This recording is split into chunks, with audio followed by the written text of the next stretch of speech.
premier cas de la maladie à coronavirus a été notifié dans la province de Nedi-Est le 3 juin 2020.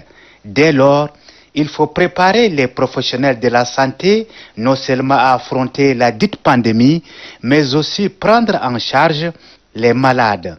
Pour le besoin de la cause, quelques experts de l'OMS, les médecins chefs des districts sanitaires, les médecins chefs des hôpitaux, les chefs des zones et les responsables de centres de santé sont présents. Ils vont s'appesantir sur des thèmes relatifs à la surveillance épidémiologique de coronavirus, la prévention et le contrôle, ainsi que l'infection et la prise en charge des malades. Fort de ces atouts, les délégués sanitaires Rimtebay Jasna invitent les professionnels de la santé à bien cerner des notions dispensées car il s'agit d'une nouvelle pandémie. Le gouverneur de la province de Nedi-Est, Garboudjou Meder Jacob, salue les efforts du président de la République.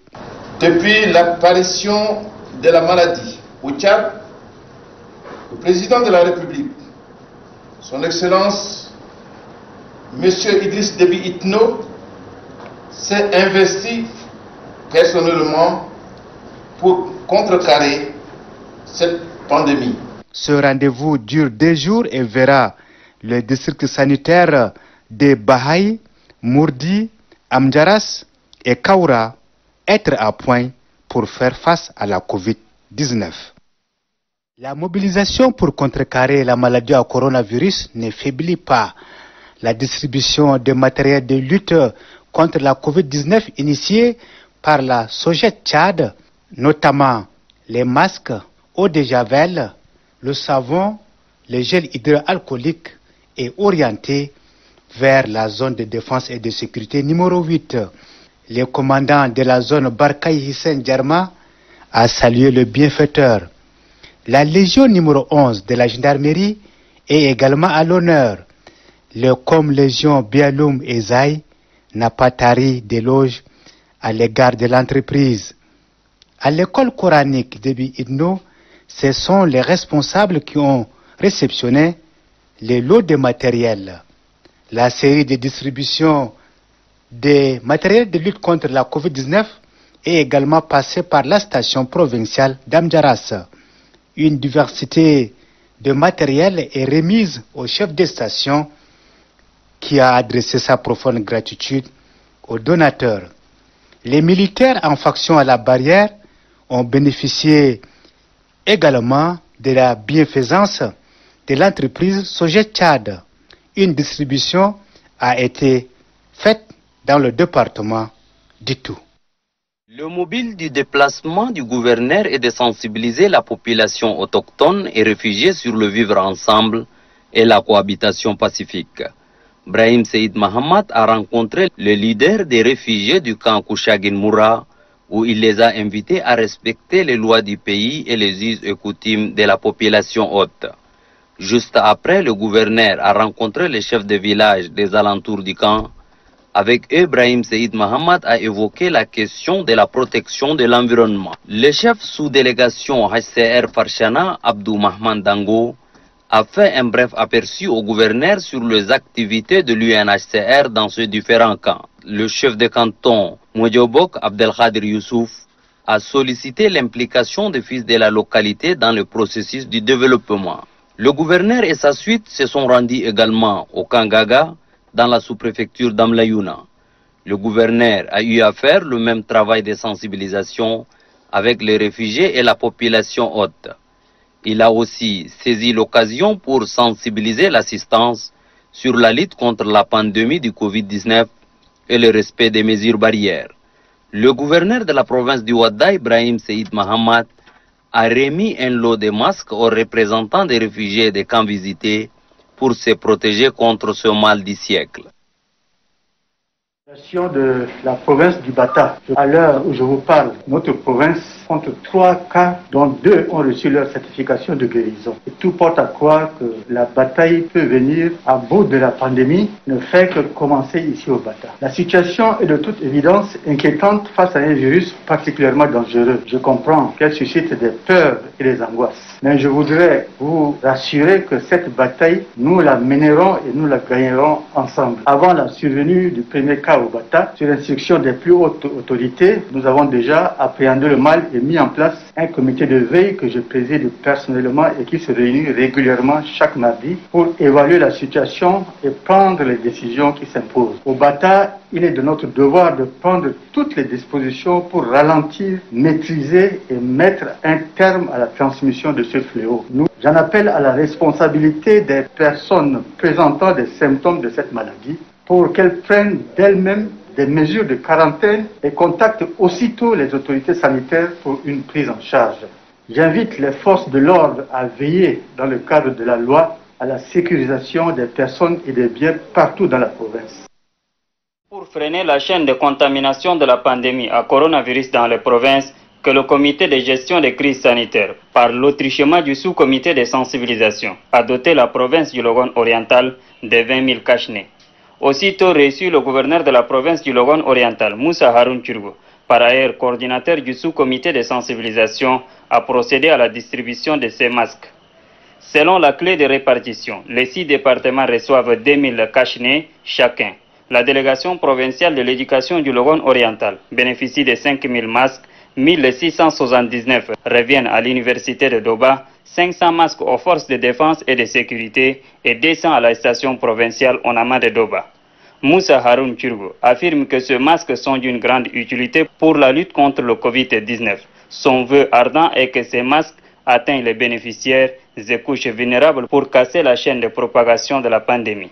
De leur côté, les militants de l'organisation féminine du mouvement patriotique du salut du Logone oriental, accompagnés du bureau de soutien au MPS d'Ulbarit et le parti allié Al-Wassat, ont investi le canton Béjal pour sensibiliser la population du canton en majorité féminine. Elles ont ensuite distribué plus de 1000 masques réutilisables. La présidente de l'OFF MPS, Doumde Suzanne, dit qu'éduquer une femme, c'est éduquer toute une nation. Si la femme intègre dans sa vie quotidienne les mesures barrières édictées par le gouvernement pour freiner la chaîne de contamination de la maladie à coronavirus, l'on peut être rassuré que le combat contre Covid-19 est remporté. C'est afin de nous permettre de lutter efficacement contre la pandémie de coronavirus, car la meilleure manière de se protéger est de faire bon usage de ces cache-nez. En commun accord avec le comité provincial de veille, ces cache-nez seront répartis équitablement entre les différents départements que compte la province de Mayo-Kébi-Est. Nous saisissons cette occasion pour remercier vivement son Excellence Idriss Déby Itno, président de la République, chef de l'État et chef du gouvernement, qui personnellement prit la lutte contre le coronavirus entre ses mains pour protéger au plus-value la population tchadienne. Que les autorités administratives fassent la répartition de manière la plus équitable, que la sensibilisation puisse toucher les coins et villages les plus reculés. Délégué intérimaire de la police du Mandoul, Algori Mahamat Saleh, a dressé le bilan de 7 mois de gestion qui, selon lui, la franche collaboration avec d'autres services de défense et de sécurité lui ont permis de sécuriser les personnes et leurs biens. Il demande aux différents responsables des services déconcentrés de garder le même élan avec son successeur. Installant officiellement le nouveau délégué provincial de la police du Mandoul, le gouverneur de la province du Mandoul, Biasemda, a martelé qu'un délégué de la police n'est pas un bureaucrate mais plutôt homme de terrain qui sera prêt à défendre la cause de la population. Le nouveau délégué provincial de la police du Mandoul, Moussa Souleymane Eigi, remercie les plus hautes autorités du pays pour l'avoir nommé délégué chargé du maintien de la paix et de la sécurité des personnes et des biens. Il demande la collaboration de toutes les corporations socio-professionnelles afin de mener à bien la mission qui lui est assignée. Les autorités administratives et invités de marque ont assisté au lancement de cette coopérative, la première du genre dans la province du Logone occidental. Pour en arriver là, la fondation Maxwell Icahn a eu à former plus de 200 jeunes aux techniques de leadership, techniques de l'entrepreneuriat et aux techniques de structuration coopérative. Pour le président directeur général de la fondation Maxwell pour le leadership, Gamba Njegoltar Njerakor, si le domaine de l'agriculture a été choisi pour tester ce projet, c'est parce que l'agriculture est un domaine prometteur, notamment avec la culture du sésame. En lançant officiellement la coopérative, le gouverneur Dago Yacoub loue cette initiative qui, selon lui, est un bel exercice dans la province du Logone occidental, un terroir de l'entrepreneuriat. Et là, il faut que cette tribune, elle appelle à tous les coopérateurs de faire de la préoccupation du développement le mot d'ordre de toutes vos activités. Développement des membres, développement des départements représentés, développement de vos initiatives pour que les conditions de vie des membres changent pour le mieux. La coopérative des leaders du Logone occidental compte 60 membres. Elle a initié un projet dénommé Projet Joseph pour la culture du sésame sur le site de la ferme de Delhi. Les opérateurs économiques de la province du Logone occidental, à travers la Chambre de commerce, d'industrie, d'agriculture, des mines et d'artisanat et l'Union nationale des commerçants du mouvement patriotique du salut UNC-MPS, ne sont pas restés indifférents dans la lutte contre le Covid-19. Leur appui dans la lutte contre cette pandémie est constitué de 200 cartons de macaroni, 150 sacs de riz, 200 bidons d'huile, 400 sachets de sucre, 10 cartons de savon et 10 cartons d'eau de javel. Hilal Yacoub, président de l'UNC-MPS de la province du Logone occidental, et Mohamed Malay, président intérimaire de la Chambre de commerce, affirment tous l'engagement et la détermination des hommes du secteur économique de la dite province pour combattre aux côtés des autorités le Covid-19. Réceptionnant cet important don, le gouverneur de la province du Logone occidental, Dogo Yacoub, a au nom du chef de l'État Idriss Déby Itno, tenu à remercier vivement les donateurs pour leur action hautement citoyenne. Nous vous en remercions et ce geste nous va droit au cœur. Ce geste montre en suffisance que vous êtes des patriotes et que vous n'avez jamais cessé à soutenir vos frères démunis. Ces produits, bien à point nommé, ça va nous permettre de prendre en charge les malades de Covid-19, de prendre en charge les Tchadiens qui sont confinés. Juste après les commerçants, le personnel de la BAC, Banque des États d'Afrique centrale, agence de Mundou, sous la conduite de leur directeur Boukar Hamza, a remis au gouverneur une enveloppe de 2 millions de nos francs. Ce geste, dit le directeur de l'agence BAC Mundou, Boukar Hamza, traduit la contribution sincère du personnel de cette institution bancaire à l'effort que fournit le Tchad dans la lutte contre la pandémie de Covid-19. Très touché par ce geste, le gouverneur a exprimé sa gratitude au personnel de la BAC. Ce geste est le résultat de la conjugaison de vos efforts collectifs qui marque justement votre solidarité à l'endroit du gouvernement qui se bat depuis plus de 3 mois contre cette terrible pandémie. Au nom du gouvernement et au nom de la coordination provinciale des ripostes sanitaires et de mes proches collaborateurs, je vous remercie sincèrement et je vous félicite pour ce geste. Aux opérateurs économiques et au personnel de la BAC, le gouverneur de la province du Logone occidental les rassure que leurs dons parviennent droit aux victimes de la Covid-19.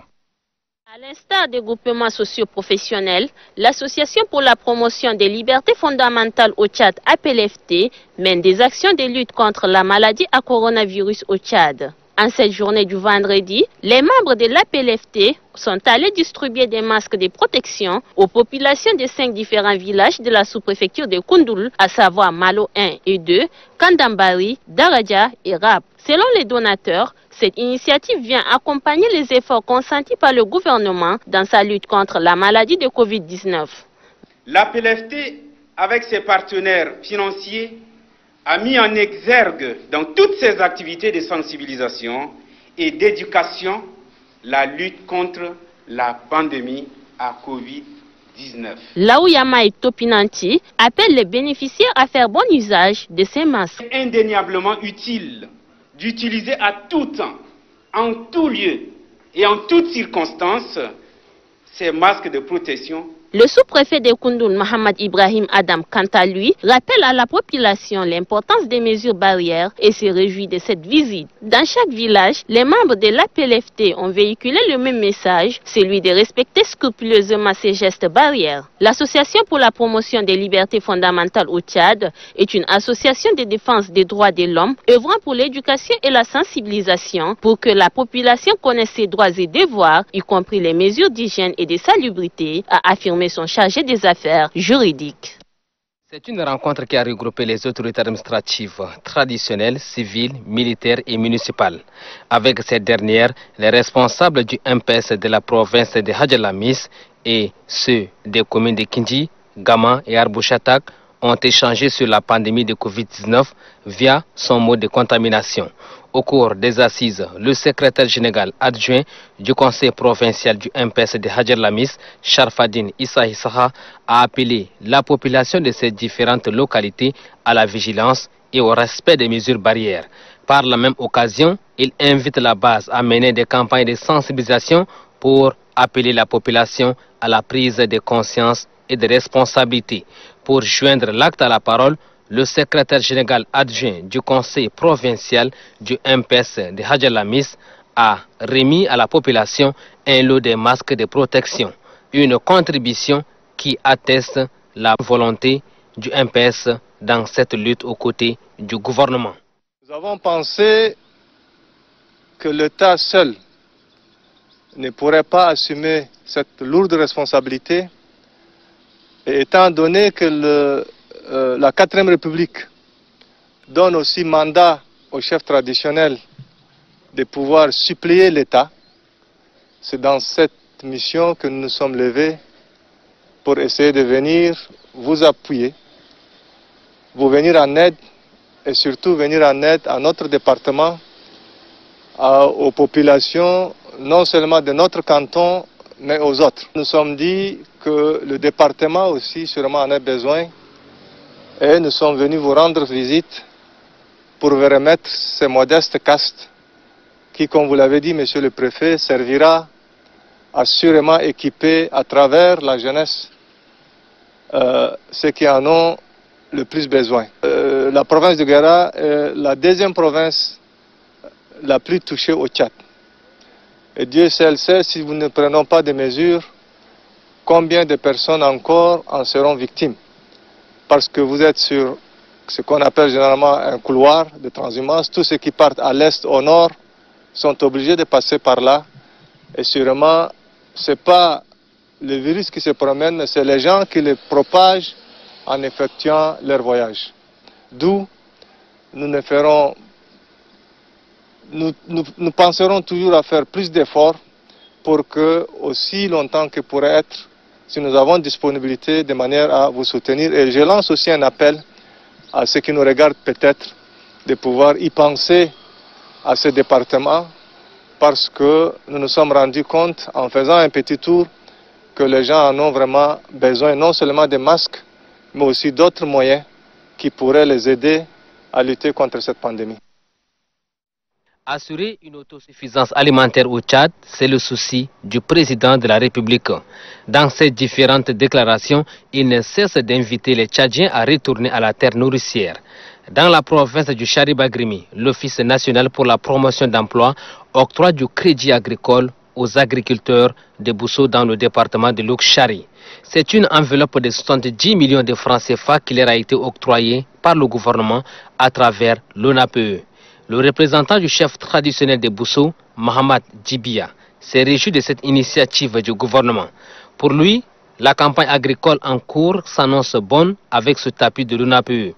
Le point focal de l'ONAPE du Chari Bagrimi, Mohamed Al-Hafiz Ouchar, a fait savoir aux agriculteurs que ce crédit octroyé par son institution sera remboursé à la fin de la campagne agricole sans intérêt. Il a invité les producteurs à se mettre au travail afin de traduire en acte la politique du gouvernement, celle de lutter contre l'insécurité alimentaire au Tchad. L'enveloppe allouée pour la province de la Tondjili est de 111 250 000 francs CFA pour 500 producteurs de la province pendant cette période difficile de coronavirus. Ce crédit agricole s'inscrit dans le cadre du sauvetage de la campagne agricole 2020-2021. Pour le chef du bureau provincial de l'ONAPU de la Tondjili, son institution en accordant ces fonds vise à encourager la création de l'emploi en zone rurale, à augmenter la production agricole des paysans et à améliorer les conditions de vie des ménages. Officiant la cérémonie, le secrétaire général de la province de la Tondjili a déclaré que le président de la République, Idriss Déby Itno, fait du monde rural son cheval de bataille, raison pour laquelle l'ONAPU octroie ses crédits à taux d'intérêt zéro aux producteurs, ceci dans le but d'accompagner la politique du gouvernement en matière d'emploi et surtout de l'emploi rural. Après l'AI, l'équipe de l'ONAPU de la Tondjili se rendra à Guidari pour la même activité. Wadi, situé à l'entrée suite de Mao, a servi de cadre à la cérémonie du lancement de la campagne agricole 2020-2021. C'est le secrétaire général de la province du Kanem, Soumaïn Issa Khabremi, qui a présidé la cérémonie. Le chef d'antenne d'ANADER, Agence nationale d'appui au développement rural du centre-ouest Issa Mohamed Saleh, précise que la campagne agricole est un instrument de mise en œuvre des politiques agricoles qui pourrait soutenir des résultats et permettant à la province d'augmenter sa production. Issa Mohamed Saleh a souhaité que la campagne agricole 2020-2021 soit satisfaisante pour toutes les productions. Le délégué provincial de l'agriculture du Kanem, Madame Jumadoum Rassem, a indiqué que l'agriculture est l'une des mamelles du pays et à ce titre, elle invite tout Tchadien à se mettre au travail pour fin zéro horizon 2030 conformément aux visions des chefs de l'État. Le secrétaire général de la province du Kanem, Soumaïn Issa Khabremi, a souligné que le Kanem dispose de grandes potentialités agricoles. L'agriculture reste et restera la base du développement de l'économie nationale. C'est pourquoi le chef de l'État, Idriss Déby Itno, n'a cessé de rappeler l'importance de l'agriculture en vue de retourner à la terre nourricière, a ajouté Soumaïn Issa Khabremi. Le secrétaire général de la province du Kanem demande aux producteurs et aux structures en charge de l'agriculture de doubler d'efforts pour une hausse de production cette année. La cérémonie a été sanctionnée par la remise des semences certifiées de la première génération et deuxième génération aux producteurs. Dans le souci d'améliorer les conditions de détention et réduire les risques de violences sexuelles et sexistes auxquelles les femmes sont exposées, l'Association pour la promotion des libertés fondamentales au Tchad, avec l'appui du HCR, a construit un bâtiment et un bloc de latrines. La réalisation de cet ouvrage fait suite à des visites effectuées dans le milieu carcéral, d'où il s'était dégagé la nécessité de renforcer les capacités d'accueil conformément aux attentes des plus hautes autorités soucieuses de la protection des droits des femmes. Le chef de base de l'APLFT à Gosbeda, Laguerre Nade Senghar, a saisi l'opportunité pour inviter les autorités carcérales à faire bon usage du bâtiment. Pour le chef de bureau HCR de Gosbeda, Nantene Condé, cet appui de son institution vient appuyer les efforts du Tchad menés dans le sens de protection et sécurité aux réfugiés. Le président du tribunal des grandes instances de Gosbeda, Dielassem Symphorien, indique que le geste du HCR concourt à l'amélioration des conditions des détenus. Pour le préfet de Kimiti, Adoumassan Fouda, le Tchad place la protection des droits des femmes au centre de sa politique. C'est pourquoi les autorités locales réitèrent leur engagement à assainir les zones d'intervention humanitaire. Le préfet de Kimiti invite enfin tout le monde au respect des mesures barrières pour se prémunir du coronavirus.